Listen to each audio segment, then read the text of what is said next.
બનાસકાંઠા જિલ્લાના દાંતા તાલુકામાં આવેલી ભેમાળ ક્વોરી ફરી એકવાર વિવાદ અને દુર્ઘટનાના કારણે ચર્ચામાં આવી છે.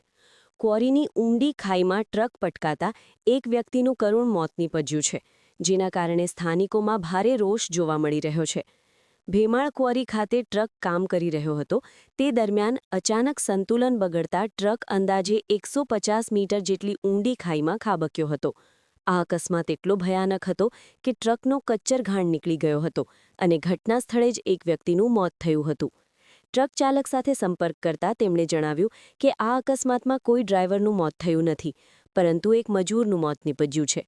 બીજી તરફ સ્થાનિક લોકોનું કહેવું છે કે મૃત્યુ પામનાર વ્યક્તિ ટ્રક ડ્રાઈવર જ હતો. લોકોમાં એવી પણ ચર્ચા છે કે મામલાને દબાવવા માટે અથવા કાયદાકીય ગૂંચવણો ટાળવા માટે વિગતો છુપાવવામાં આવી રહી છે. કોની પરમિશનથી 150 મીટરથી પણ વધુ ઊંડી ખાઈ ખોદવામાં આવી છે?